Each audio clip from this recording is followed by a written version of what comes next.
Hi ladies and gentlemen, it's Dr. Julio Novoa. Thank you for watching.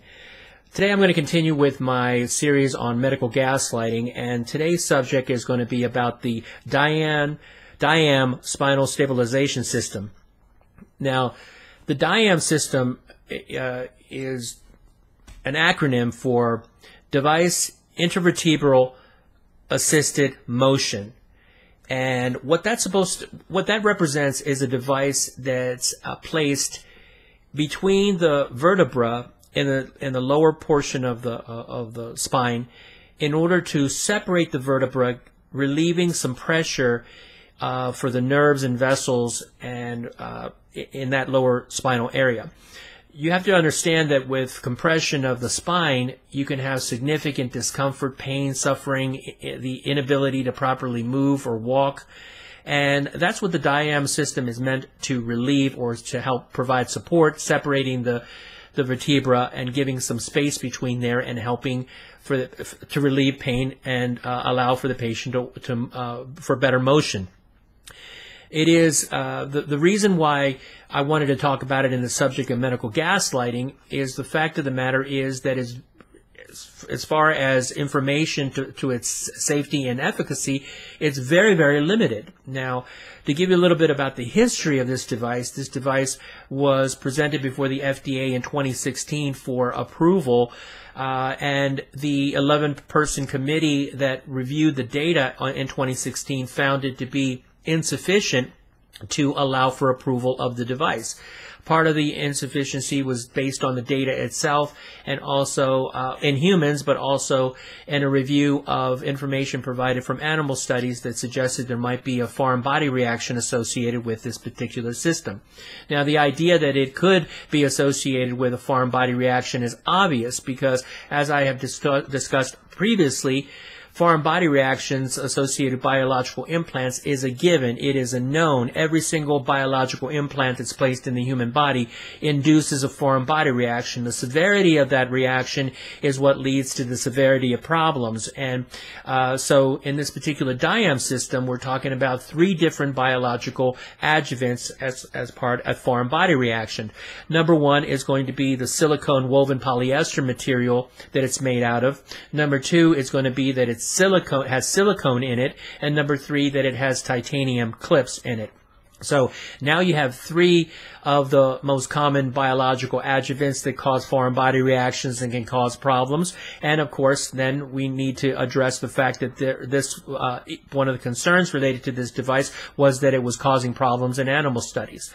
Set that aside for a moment, we do have to understand that the DIAM system is designed to relieve pain and allow for better motion by providing support for the vertebral column. And therefore, is it an effective device? Based on the data presented, apparently, yes, it is effective to traditional management and surgery. The problem is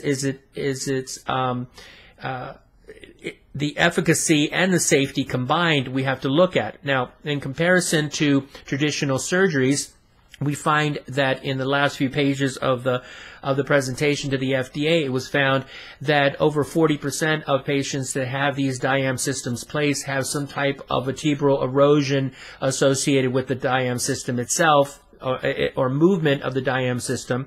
And second of all, that you have potential complications associated with the device that are much, much higher as associated traditional types of surgery. And here is the thing that we constantly talk about related to foreign body reactions. And why is it medical gaslighting? Well, let me try to explain that a little bit better. I went on the FDA website. Obviously, I downloaded this particular information. I reviewed the information of 130 pages presented to the FDA at the 2016 meeting to see whether or not it would be approved. And it was very difficult information for me to read, so I can only imagine if the average person were to read this, what their impression would be, and how is it possible that if the data is not available in a way that a patient can understand it, that they can be properly informed. And here is the gaslighting, because doctors will present this device as the state-of-the-art device to help with the issues of vertebral stabilization, and it is true, it's state-of-the-art. Number 2, it does help provide that support. Number 3, here you go, is that it can be very dangerous or debilitating as a complication, both for the fact that it erodes the tissue surrounding it, and second of all, that there's associated up to 80% complication rates related to this particular device based on the data that was provided or is generally provided. Here's the next point, data provided. I tried long and hard. It took me days. I haven't been able to find any significant updated information on the particular DIAM system. So here's the deal.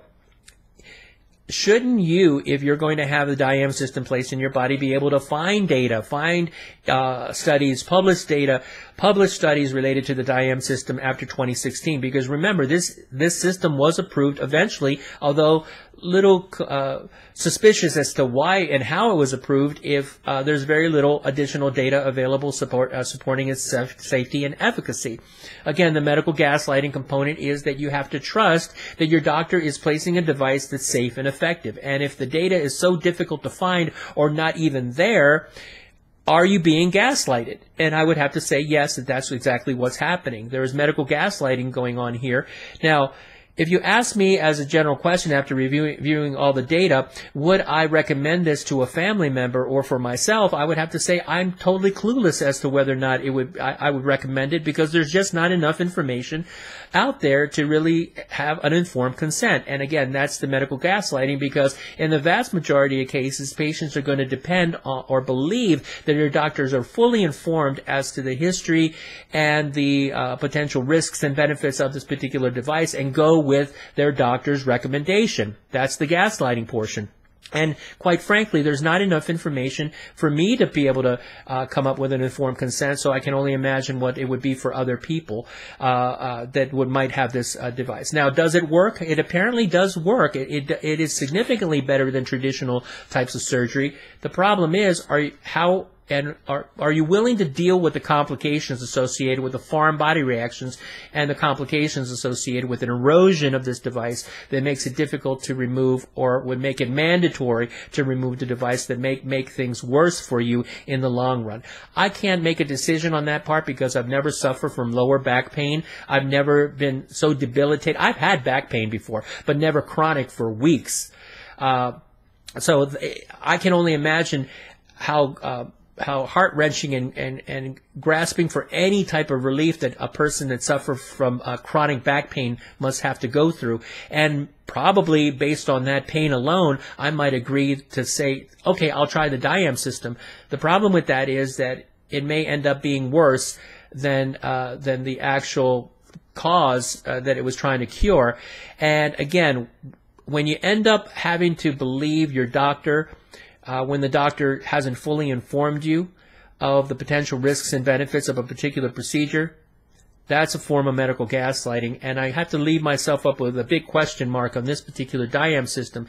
But let me tell you one thing. I went ahead and started looking at other spinal associated implants, and I can tell you that a lot of them are associated with significant foreign body reactions and potential issues of catastrophic injury, whether or not it be bone cement, whether or not it be some type of neural modulator system for pain, any type of implant that's placed in there, spinal titanium rods into the spine to support the spinal column. All of them are associated with major complications, major issues of erosion, foreign body reactions.